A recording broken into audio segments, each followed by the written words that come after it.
Praise the lord. దేవునికి స్తోత్రములు. ఈ దినమున ప్రార్థన దినం, విజ్ఞాపన దినం కనుక దయచేసి అందరూ కూడా దేవుని సన్నిధికి రండి. ఆయా స్థలాలలో జరుగుతున్న ప్రార్థనలు కూడా వెళ్ళండి. ఇక్కడ ముఖ్యంగా దేవుని సన్నిధిలో ప్రార్థన ఉంటుంది. మరి అదే కాకుండా మరి అత్యవసరమైన పనులలో, విధులలో, ప్రయాణంలో ఉన్నటువంటి బిడ్డలు ఉంటూ ఉంటారు. కనుక దయచేసి లైవ్ ప్రార్థనలు కూడా మీరు ఆలకించినట్లయితే దేవుడు తప్పకుండా మీతో ఉంటాడు. మీ మనవిని ఆలకించి మీ యొక్క మనోభీష్టం సఫలం చేస్తాడు. కాబట్టి దయచేసి అందరూ కూడా ప్రార్థనలు ఏకీభవించాల్సిందే మనవి చేస్తున్నాం. ఈ సమయంలో ప్రార్థన చేసుకుందాం. పరిశుద్ధుడు పరమ తండ్రి, నీ పాదమునికి స్తోత్రములు. దయగల రాజా, కృపగల దైవా, మీ కొందనములు కృతజ్ఞత స్తుతి స్తోత్రములు చెల్లిస్తుంటున్నాం.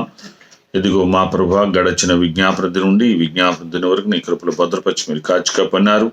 ఈ సమయంలో నాయన మరి విజ్ఞాపన చేస్తుండగా ఏకీవించి బిడ్డల్ని మీరు నడిపించండి. అందరూ కూడా ఏకీవించి నీ దీవెనలు పొందినట్లు నీ కృపను దయచేయమని యేసు నామమున పెట్టి వేడుకుంటున్నాము తండ్రి. ఆమేన్, ఆమేన్, హల్లెలూయా. ఈ సమయంలో న్యాయాధిపతుల గ్రంథము 13వ అధ్యాయము 9వ వచనమును చదువుకుందాం. న్యాయాధిపతుల గ్రంథము 13వ అధ్యాయము 9వ వచనమును చదువుకుందాం. దేవుడు మనోహ ప్రార్థనను ఆలకించిన గనక ఆ స్త్రీ పొలములో కూర్చుండగా దేవుని దూత ఆమెను దర్శించను. దేవుడి పరిశుద్ధ వాక్య భాగమును మనం ఇంటిలో ఆశీర్వదించును గాక. ఆమేన్. దేవునికి స్తోత్రములు. ప్రేమినటువంటి దేవుని బిడలారా, చదవబడినటువంటి పరిశుద్ధ లేఖన భాగాన్ని మనం గమనించినట్లయితే, మనోహ ప్రార్థన చేస్తే మనోహ భార్యను దేవుని దూత దర్శించింది. మనోహ ప్రార్థన దేవుడు ఆలకించి దూతను పంపించి మనోహ భార్యను దర్శించాడు. చాలాసార్లు మనం అనుకుంటాము, కొన్నిసార్లు భార్య పిల్లలకు దూరంగా ఉండి, మరి భర్త భార్య దూరంగా ఉండి వేరే ఊర్లకు వెళ్ళాల్సి వస్తుంది, విధులలో పనులలో ఉండాల్సి వస్తుంది, పిల్లలు కూడా స్కూల్లో ఉండాల్సి వస్తుంది. కనుక ఎలా ఎలా ఎలా ఎలా అని మనము ఆలోచిస్తూ ఉంటాం. కానీ మనం ప్రార్థన చేస్తే మన కుటుంబ సభ్యులను కానీ, మనం చేసిన ప్రార్థన వ్యక్తులు కానీ వారిని దేవుడు దర్శిస్తాడు, దూతను పంపించి దర్శిస్తాడు. కనుక మనోహ తన భార్యకు కనబడమని, తన భార్యతో సెలవు ఇవ్వమని ప్రార్థన చేసినప్పుడు నిజంగా ఆ దేవుడు ఆ మనోహ ప్రార్థన ఆలకించాడు. ఆలకించి తన దూతను పంపించి నిజంగా మరి మనోహ భార్యను దర్శించాడు. కనుక ప్రియమైనటువంటి దేవుని బిడ్డలారా, మన ఆప్తులు, మన బంధువులు, మన ప్రార్థనను కోరుకున్నవారు, మరి అటువంటి వారు ఎవరున్నా వారి కొరకు మనం ప్రార్థన చేస్తే దేవుడు తప్పకుండా మన ప్రార్థనను ఆలకించి వారిని దర్శిస్తాడు, దూతలకు ఆజ్ఞాపిస్తాడు. కనుక కొన్నిసార్లు మనం ప్రయాణంలో ఉన్న వారి కొరకు ప్రార్థన చేస్తే ఎలాగొస్తారో, ఎట్లొస్తారో, ఏందో అని మనం బాధపడుతూ ఉంటాం. కానీ మనం నిజముగా దేవునికి మనం ప్రార్థన చేసినప్పుడు దేవుడు తప్పకుండా మన ప్రార్థనను ఆలకిస్తాడు.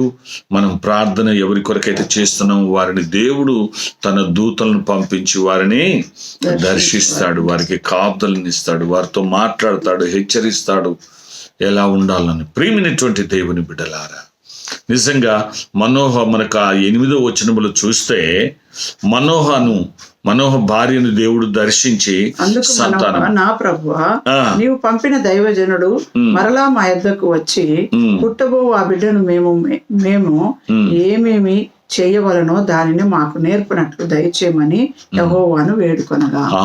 మనోహ ఏం వేడుకున్నాడంటే, దేవుడు తన దూత ద్వారా లేక సేవకుని ద్వారా వచ్చి భార్యను దర్శించి, నీకొక కుమారుడు పుడతాడు, అతడు ఇశ్రాయేలు ప్రజల కొరకు యుద్ధం చేస్తాడు, దేవుని ప్రజల కొరకు నిలబడతాడు, వారిని నడిపిస్తాడు, వారి శత్రువులతో యుద్ధము చేస్తాడు అని చెప్పి దేవుడు నిజంగా ఒక న్యాయాధిపతిగా సంసోన్ని ఇవ్వడానికి దేవుడు ఇష్టపడ్డాడు. అయితే ఆ మనోహ కూడా ఎలాగంటే, ప్రభువా, నీవిచ్చే ఆ కుమారుని ఎలా పెంచాలా, ఎటువంటి అలవాట్లతో, ఏ విధంగా అతన్ని పెంచాలా, కొంచెం నా భార్యను దర్శించి మీరు మాట్లాడు ప్రభువా అని నిజంగా మనోహ ప్రార్థన చేశాడు. మనోహ ప్రార్థన దేవుడు ఆలకించి మనోహ భార్యను దర్శించి నిజంగా మరి ఎంతో మరి ఆ మాటలు తెలియచేసినట్లుగా మనం చూస్తూ ఉంటాం. కనుక ప్రేమైనటువంటి దేవుని బిడ్డలారా, నిజంగా మనం కూడా ప్రార్థన చేస్తే దేవుడు తప్పకుండా దర్శిస్తాడు, మాట్లాడుతాడు, ఆలకిస్తాడు. కనుక ప్రేమైనటువంటి దేవుని బిడ్డలారా, మనము ప్రార్థన చేయాల. ప్రార్థనే మన ఆయుధం. ప్రార్థన అనేక అణుబాంబుల కంటే శక్తివంతమైనది. కనుక ప్రేమైన దేవులారా, ఒకరిని హెచ్చించేవాడు, ఒకరిని తగ్గించేవాడు అది దేవుడే. మనుషుల చేతిలో ఏమీ లేదు. దేవుడు మన పక్షంగా ఉండగా మనకు విరోధి ఎవడు? అందుకే దేవుని ప్రార్థన చేయాలి. ప్రార్థన చేసినప్పుడు దేవుడు తప్పకుండా మనకు సహాయము చేస్తాడు. తన దూతలకు ఆజ్ఞాపించి మనల్ని దర్శింపజేసి మన అవసరతలు, మనకు సలహాలు, మనం ఏ రకంగా నడుచుకోవాలి, ఏ రీతిగా జీవించాలి, ఎటు వెళ్ళాలి, ఏ రీతిగా ఎప్పుడు ఏది చేయాలి, ఏంటి అనేది మనకు అన్నీ నేర్పిస్తాడు. కనుక అందరూ కూడా ప్రార్థన చేయాలా. ప్రార్థన మానొద్దు. తన బంధువులను, లేకపోతే తన రక్త సంబంధులను, తన కుటుంబ సభ్యుల కొరకు చింతలు పెట్టుకుంటూ ఉంటారు చాలామంది. కానీ దేవునికి ప్రార్థన చేయి.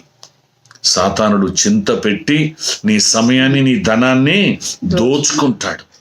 కనుక ప్రేమైన దేవులారా, అలాగున ప్రార్థనలో ఉండండి, ప్రార్థన చేయండి. ముఖ్యంగా మరి అందరి కొరకు ప్రార్థన చేస్తున్న ఈ ప్రార్థనలు కూడా మీరు ఏకీభవించండి. దేవుడు మీకు తోడుగా ఉండి సహాయం చేస్తాడు. కనుక అందరం కళ్ళు మూసుకొని తలలో ఉంచినట్లయితే అమ్మగారు విజ్ఞాపన చేస్తారు. ప్రార్థన చేసుకున్నాం. సకలాశీర్వాదముల ప్రాణపుత్రుడైన గొప్ప దేవ, మహోన్నతుడా, మహిమగల రాజా, సర్వశక్తిమంతుడా, నీ పాదములకు స్తోత్రాలు ప్రభా. ప్రత్యేకంగా ప్రభా మనోహర్ మరి ప్రభా ప్రార్థించగా ప్రభా నాయన తన భార్యను దర్శించిన దేవుడవు తండ్రి. నాయన ప్రపంచంలో ఈ రీతిగా ప్రార్థిస్తున్నప్పుడు ప్రభా నువ్వు తెలియపరిచే దేవుడు, మాట్లాడే దేవుడు, కళల ద్వారా, దర్శనం ద్వారా, లేఖనం ద్వారా, సేవకుల ద్వారా మాట్లాడే తండ్రి అయ్యా. వారికి ఉన్న లోటు తీర్చే తండ్రి, వారికి ఉన్న బాధ నుండి విడిపించే దేవుడు తండ్రి. నాయన విడిపించడానికి, తప్పించడానికి, నశించిపోకున్నట్లుగా ప్రభా వెదికి రక్షించడానికి, వారి పాపం నుండి విడిపించడానికి రక్షకుడు ఈ లోకంలో జన్మించాడని ప్రభా. అది ప్రతి ఒక్క బిడ్డ ప్రభా హృదయంలో నాయన వారు తలపోసుకొని నాయన నీ వైపు తిరుగుటకు సహాయం చేయండి, నీ వైపు మల్లుకొనుటకు సహాయం చేయండి. ప్రపంచంలో ఉన్న ప్రతి దేశాన్ని, రాష్ట్రాన్ని, జిల్లాలను, గ్రామాలను, ప్రాంతాలను, ప్రజలను, అయ్యా అధికారులను, ప్రతి డిపార్ట్మెంట్ లో పనిచేస్తున్న వారిని మీరు దర్శించి, ఆపదల్లో, ఇరుకుల్లో, ఇబ్బందుల్లో ఉన్న వారిని మీరు దర్శించండి. యాక్సిడెంట్ స్పిరిట్స్ నుంచి విడిపించి ప్రభా, సూసైడ్ స్పిరిట్స్ నుంచి విడిపించి ప్రభా, వారిని ప్రభు బలమైన ఆత్మ అభిషేకం చేత నింపి క్షేమంగా ప్రయాణాలు కలుగుటకు సహాయం చేయండి. ప్రతి కుటుంబంలో ఉన్న ప్రతి లోటు కొరత తీర్చమని ప్రార్థిస్తూ నాయన మరి ఫిజికల్ గ్యాదరింగ్ గా జూమ్స్ ద్వారా, కాన్ఫరెన్స్ ద్వారా ప్రార్థన చేసిన ప్రార్థనలు ఆలకించి నాయన శుక్రవారం కనుక ప్రభా నాయన హాఫ్ నైట్ ప్రేయర్లు, ఆల్ నైట్ ప్రేయర్లు ఎక్కడెక్కడ జరుగుతున్నాయి మీరు ఉండమని ప్రార్థిస్తున్నాం తండ్రి. నాయన హింసకాండ గురవుతున్న ప్రభా వ్యతిరేకతలను కొట్టివేసి వారికి విశ్వాసం బలంగా ఉండటకు సహాయం చేయబడుతున్న ప్రార్థనలు ఆలకించి ఎగ్జామ్స్ రాస్తున్న బిడ్డలకు నీ వాళ్ళకు జ్ఞానం దయచేసి, బర్త్డేస్, మ్యారేజెస్, వివిధ శుభ కలిగిన బిడ్డలను దీవించి ప్రత్యేకంగా ప్రభు చేయబడుతున్న ప్రార్థనలు ప్రభు వెళ్ళని స్థలాలకు వెళ్ళి ప్రార్థన ద్వారా కార్యాలు జరిగించే గొప్ప దేవుడు రుజువుపరిచి వాక్యం ద్వారా మాట్లాడినందుకు కృతజ్ఞత చెల్లిస్తూ ఏకీభవిస్తూ పాల్గొంటూ ప్రభు నీ వైపు చూసిన ప్రతి బిడ్డ సమస్యలు, కొరతలు ప్రభు మరి మనోహ భార్యను దర్శించిన రీతిగా ప్రతి బిడ్డను దర్శించి బలపరిచి నీ మహిమ కొరకు నిలబెట్టి మీరే మహిమ ఘనత ప్రభావం పొందమని ప్రభువును రక్షకుడు నజరుడైన యేసుక్రీస్తు పేరిట అడిగి వేడుకుంటున్నాం తండ్రి. ఆమేన్. తండ్రి, కుమార, పరిశుద్ధాత్మ త్రియేక దేవుని దీవెన ఇక్కడున్న మనకును భూలోకమును పరిశుద్ధులకు అందరికీ ప్రత్యేకంగా ఈ ప్రార్థనలు ఏకీభవిస్తూ ఆయన వైపు చూస్తున్న ప్రతి బిడ్డకును, మనకందరికీ, ముఖ్యంగా సంఘమంతటికి, సార్వత్రిక సంఘానికి, సకల పరిశుద్ధులకును, సర్వ ప్రజలు ఆయన ప్రేమ, త్యాగం, యాగం, యజ్ఞం, పవిత్రత, ప్రత్యేకత గుర్తించి ఆయన ఎద్దుకు వచ్చి నిత్య నరకమును తప్పించబడి నిత్యత్వమునకు చేరుకొనుటకును మనకందరికీ సదా తోడైండి నడిపించునుగాక. Amen. Praise the Lord. God bless you. ఎవరు కూడా ప్రార్థన మరవద్దు, ప్రార్థనలో ఉండండి. దేవుడు తప్పకుండా మిమ్మల్ని దర్శిస్తాడు, ఆయన మీకు సహాయం చేస్తాడు. God bless you.